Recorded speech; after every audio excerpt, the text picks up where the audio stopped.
Hi everyone, I'd like to talk about an example about conducting a chi-square goodness of fit test. So let's first see the problem.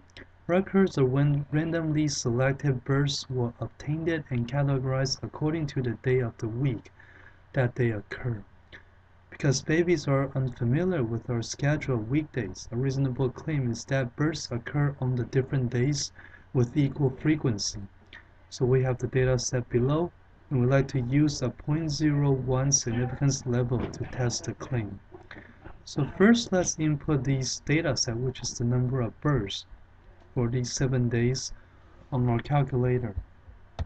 Let's go to Stat, Edit, and then under L1, that's where I put all the number of births. So I'll explain how I get the L2 here. Alright, so for any hypothesis testing questions, these are the major 5 steps. So I hope this is not the first time you see these 5 steps, because I have been emphasizing this since chapter 8. Alright, so now let's set up our hypothesis. So H0 will be P1 equals P2 equals up to P7 equals 1 over 7. And that's because our claim is the chance that a birth occurred in the day of a week, it's all the same. So that means it's 1 over 7 because we have 7 days a week. And your alternative hypothesis will be at least one of the p's of I is different from the other. So this is important. I see a lot of mistake before. It's like some of you put H1, it's P1 not equal P2, and then up to not equal P7. Notice that's just one of the possible complement of H0. I could also have P1 equals P2, but then it's different from the rest of the probabilities. Okay, so be careful when you're stating the alternative hypotheses. So this is the correct way. All right. Now let's find the test statistics. So first of all, the total frequency is n equals 773. That's by just adding up all the number of births in our data set. And then the expected frequency for each day under H0 will be the total frequency multiplied by their common probability, 1 over 7. So you will get 773 over 7, and that's the E you see below there. So the O's are actually the 77, 110, 124, those number of births in our data set. Alright, so now let's find our test statistic.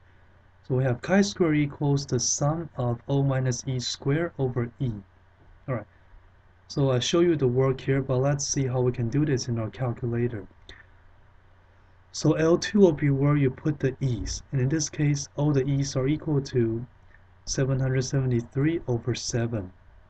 So that's the 110.43 that you see here. Alright, so now let's find O minus E squared over E. We can put that under L3. So for L3, alright, so we have L1, that's our O minus L2, that's our E, and then square that, and then divided by the E, which is the L2, and then press enter. So the test statistic will be the sum of everything under L3. So now you can go to Stat, go to Calc, select one variable stats, and then refer to L3. Hit enter, and then you see under the sum of x, 16.895. That's the test statistic. Alright, so that's how you can do this in your calculator. Now, once we have the test statistic, then things becomes more familiar. So first of all, the degrees of freedom is the number of categories minus 1. In this case, the categories are the days, where we have 7 days a week. So it's 7 minus 1 equals 6. And for finding the p-value, so since all the chi-square goodness of fit test is a right-tailed test, so the p-value is the probability of chi-square greater than 16.895, which is equal to 0.0097. And you can use your calculator to find that, which is using the chi-square CDF function. And then for the critical value, it's 16.812, so just go to table A4. Right? So then for the p-value method, our p-value is smaller than alpha, so that means we will reject the null hypothesis.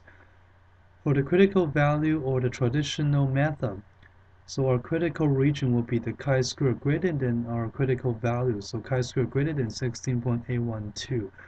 And since our test statistic is greater than 16.812, which means it falls within the critical region, so it will also lead us to the same decision, which is to reject the null hypothesis.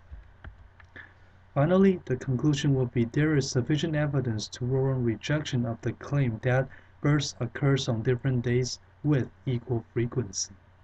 Okay, so that's it.